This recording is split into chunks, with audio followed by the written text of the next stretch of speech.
Good morning students. Welcome back to the online biology sessions Anand Medical Academy.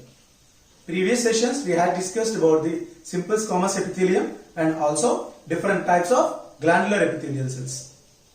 Now in this session I am going to conclude entire the epithelial tissue with compound epithelium and also some cell junctions. Let us see different types of compound epithelium and their locations. You know very well what exactly the meaning of compound epithelium.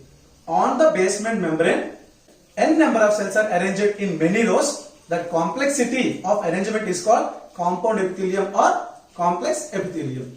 But in simple epithelium, according to the cell shape, we have been classified as a rectangular shape is squamous, square shape is cuboidal, cylindrical shape is columnar. According to their surfaces also several types. But here n number of cells are in many rows. But what is the cell shape exactly on the basement membrane in the complex execution? Let us see. In the first type you can observe squamous stratified. In this, stratified is the term you already familiar with. Why? In the pseudo stratified time I said stratified means complex, pseudo means false. That's why it's called complex. That is why that is called false complex. But here stratified means what? Complex. The complex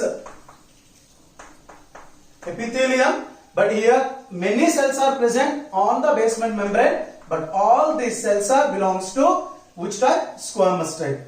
But their simple squamous on the basement membrane, rectangular shaped cells, only one line is arranged.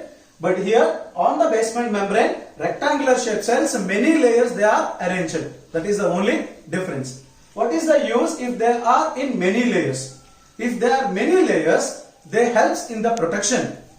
They prevent the tearing, they prevent the rupture. So here one more identification we have to notice, that is in this stratified, if any type of keratin depositions are there, keratin depositions are there, then that is called keratinized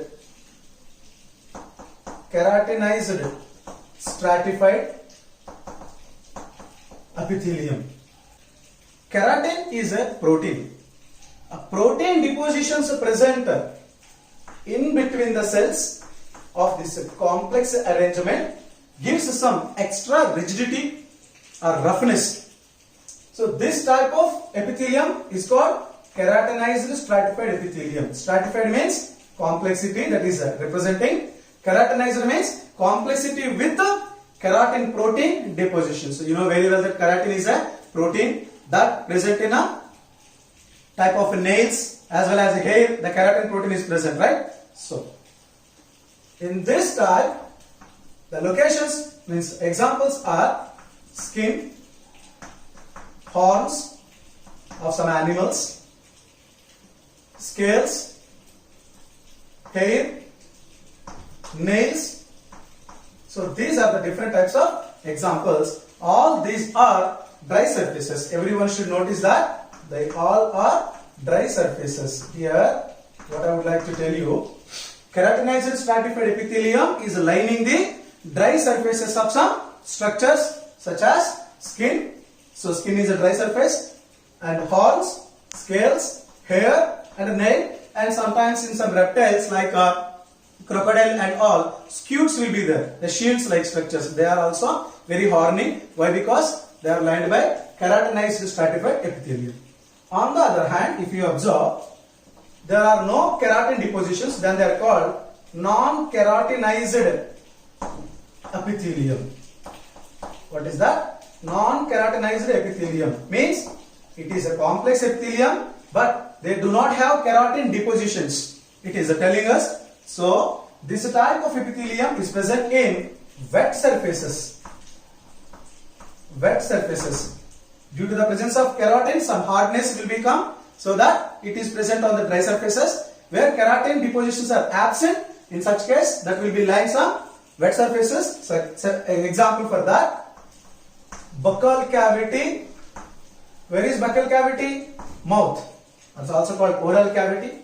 Esophagus, food pipe, and also pharynx and vagina.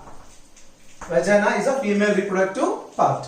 All these are wet surfaces. Always they have some moisture content. So because of the absence of keratin depositions, this complex epithelium gives rigidity, toughness, but not dryness. Next, let us see other type of stratified epithelium. That is the second type of stratified epithelium. Name is cuboidal stratified. Now we can easily guess that it is a complex epithelium on the basement membrane. Many cells are there, but all cells are belongs to cuboidal type, square type. So this type of epithelium is present in glands. Example, if we talk about glands, as salivary glands, mammary glands, sweat glands. These are the examples where cuboidal complex epithelium or cuboidal stratified is located on. The last one is columnar stratified. On the basement membrane, many cells are there, but all cells are belongs to columnar type. If we talk about the location where exactly it is present, means ducts of the glands. Ducts of the glands. So, which glands? Exocrine glands. At the time of glandular epithelium, we discussed that duct glands are secreting enzyme. All those ducts are lined by columnar stratified epithelium. So, this is what about completely stratified epithelium. So, in complex epithelium, other than stratus, one more is there, that is called transitional epithelium. Let us see. The second type in the complex epithelium is transitional epithelium. In the transitional epithelium, above the basement membrane, all three types of squamous, cuboidal and columnar cells were present. On the basement membrane,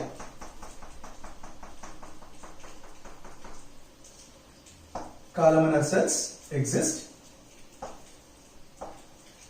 Most important thing here, one should observe that above the basement membrane, columnar cells are there. Above the columnar cells, cuboidal cells were there. And above the cuboidal cells, squamous cells were there. So here I taken one line, but columnar cells are about 2 to 3 lines, and cuboidal cells are also about 2 to 3 lines, and squamous cells are about 4 to 6 lines are present. So much of thickness. And moreover, all these are stretchable in nature. Means all they have a flexibility. Flexibility in the sense elasticity, also called stretching capacity.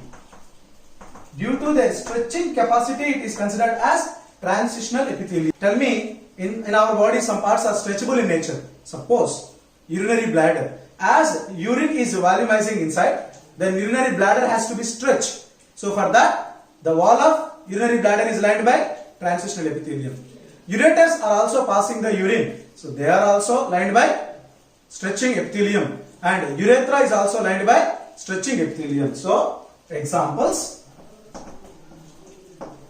urethra,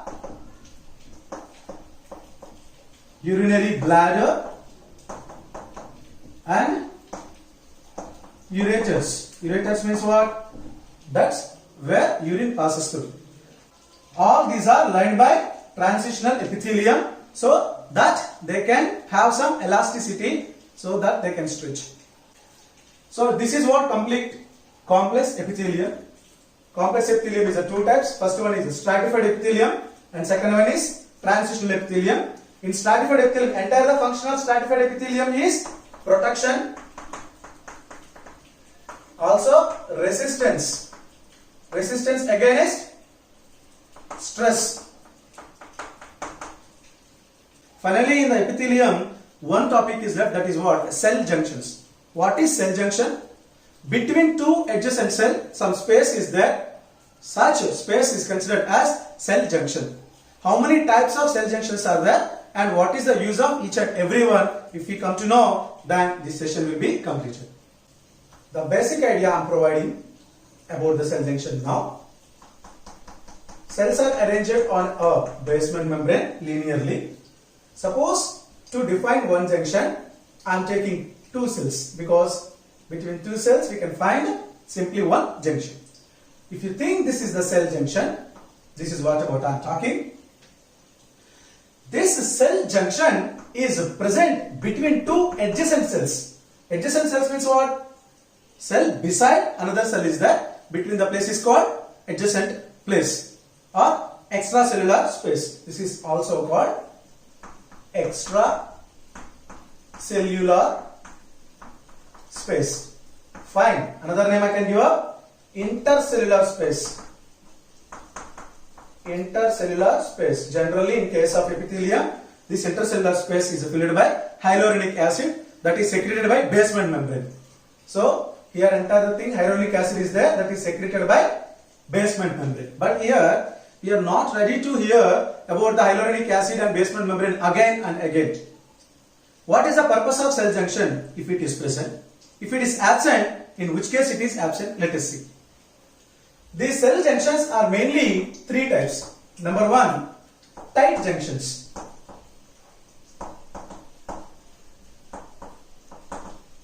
These tight junctions are also called occluding junctions. Occluding junctions. Between two adjacent cells, for understanding I am taking the huge gap between the cells. Actually that much of gap is absent. These two were sealed here, means these two, between these two at anterior surface. What is this? Anterior surface cell junction, so that the extracellular fluid or intercellular fluid cannot come out. So this type is called tight junction. Tight junction helps to prevent the leakages of tissue fluid or ground substance. Don't think that tight junction means entire this gap is completely seized. This is wrong execution. What we have seen before, the only anterior surface is seized. It is not against to diffusion, it is not against to transport, it is not against to communication. Both the cells, if you think the cell is A and the cell is B, A is communicating with B, S in case of tight junction parameter. In case of tight junction parameter, B is also ready to communicate with A, and also both are exchange their materials by diffusion. But the tissue fluid, means the fluid present in the substance present in between them, cannot leak out of the tissue. Such junctions are called tight junctions. The property of tight junction is preventing of leakaging of substances. That's why it is also called occluding junctions. These type of junctions are very common in all the organisms of vertebrates. So finally what I am telling, tight junctions can be found in only vertebrates. So vertebrates have a property to prevent the leakage of tissue fluid, we can say. This is the first type of tight junctions. Let us see second one, that is communicating junctions. Second type of cell junction called gap junctions. Gap junctions are also called communicating junctions.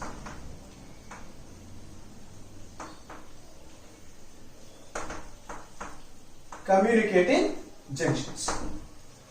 Occluding junctions are tight junctions. Communicating junctions are gap junctions. Let us observe how they are aligned on the basement membrane. For our better understanding, I am taking a cell A as well as cell B. So before, the anterior surface of the cell junction has been tightly attached so that it helps to prevent some leakages. But here no contact is the very first thing about the gap junction we have to understand. There is no contact between adjacent cells. This is very important. Whereas, do you find the contact in tight junctions? Obviously, where anterior or posterior?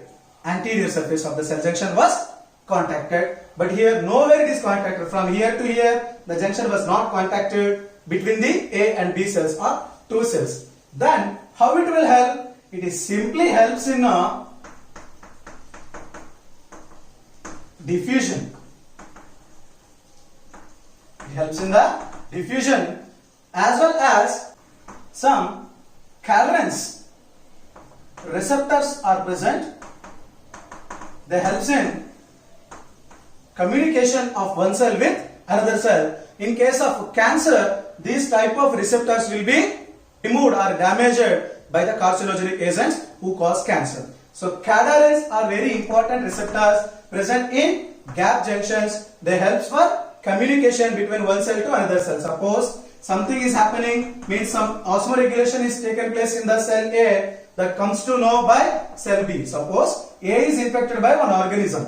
In a tissue, A beside A there was a B cell is there. Without contact, B comes to know, cell type of B comes to know what is happening inside the A by its cadherin receptors, but these receptors are also not contacted. By communication, B comes to know what happens in A comes to know what happens in B. These receptors are present in the gap junction of between two cells. So that is the reason gap junctions are also called communicating junctions. These gap junctions cannot prevent the leakages and also helps in diffusion. This is what about gap junctions. They are type 2 junctions of cell junctions.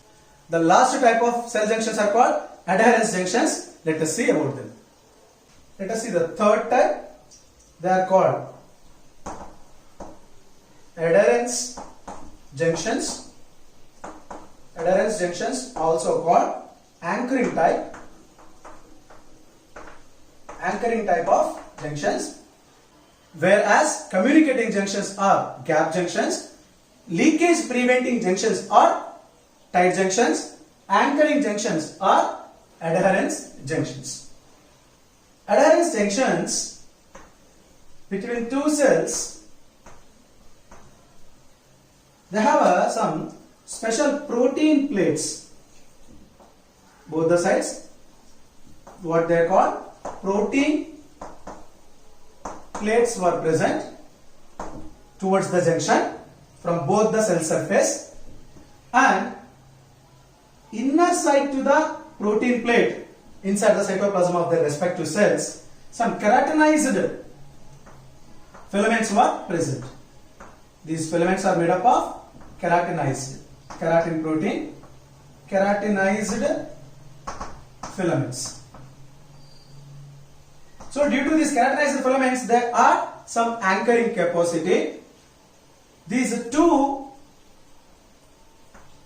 are communicating and also helps in exchange of substances. So that is the main part of adherence junctions.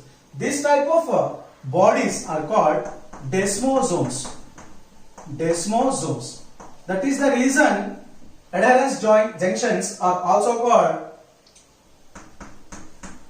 desmosomal adherences. Desmosomal adherences. On the basement membrane between two cells or in between the adjacent cells, the specialized anchoring structures are called desmosomes are present. They help in communication as well as exchange of materials. Such junctions are called adherence junctions. Sometimes these adherence junctions plays a vital execution. Suppose this is the basement membrane. Here one should observe that the adherence junction is present in between the cells. Sometimes in stratified and pseudo-stratified. Here peculiarly examples are in case of stratified epithelium or and pseudo-stratified epithelium. This type of special desmosomes will be seen.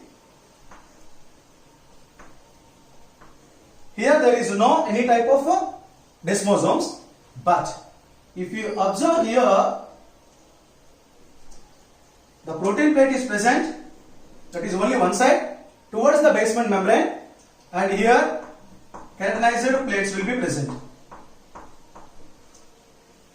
But here the desmosome structures present both the sides. Here desmosome present only cell surface, that is posterior surface. Posterior surface means what? bottom surface of the cell.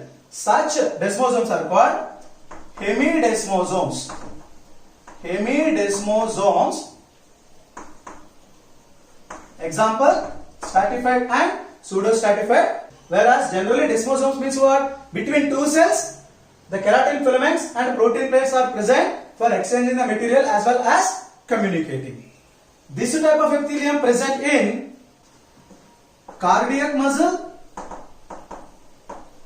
means heart, bladder tissue, and gastrointestinal tract, means stomach and intestine, main tract of digestive system. So this is how different types of cell junctions are present in epithelial cells. Apart from epithelial cells, if we talk about cell junctions, peculiarly two are there. One is plasmodesmata. Plasmodesmata. They are found in plants, algae. Means if it is a plant cell and it is a beside or adjacent plant cell have a cell wall and the cell membranes have a channel. It is a microscopic channel. So what is plasmodesmata? Plasmodesmatas are microscopic channels that are transverse between the plant cells or algal cells. They helps in the transport of water and minerals. From the roots, in the plant, from the roots, once the water absorption taken place, later it has to transport it to different places by the root tissue. From the root hair to xylem, this type of symplast and apoplast movements will be taken off for the transport of water through plasmodesmata. The transport of water through plasmodesmata is called symplast movement. Symplast movement. In further session in the plant physiology, we come to know what is that symplast. So, plasmodesmatas are the special structures that found in only plants.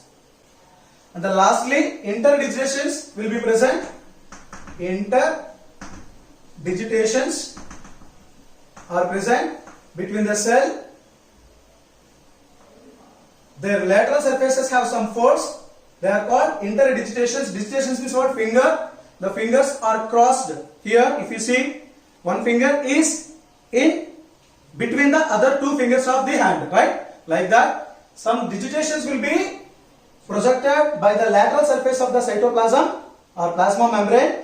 Then these two are arranged in between them. So such arrangement is called interdigitations. They also helps in the communication as well as exchange of materials. These are the most important cell junctions in the animals. Are only three. One is tight junction, second one is gap junctions, third one is adherence junctions. In adherence junctions, two types are there. Macula densa, they are also called desmosomes. It is also called macula adherens. Macula adherens, desmosome and hemidesmosome. Hemidesmosome means what? The bottom surface of the cell is communicating with the basement membrane. Such type of hemidesmosomes are found in only stratified and pseudostratified. Generally, desmosomes are found in all the types of epithelial cells, mainly in stratified and columnar epithelial cells. I hope you understand all the concept of epithelium. We finished the epithelium right now. From the simple epithelium, the simple squamous, simple cuboidal, and simple columnar, pseudostratified, and also part of ciliated and microciliated is also called stereociliated epithelials, and microvilli, brush-bordered epithelium also we have covered with respect to locations. Fine. When we talk about the complex epithelium, in that stratified epithelium and stretching epithelium, also called transitional epithelium, we finished. You better to practice with the flow charts.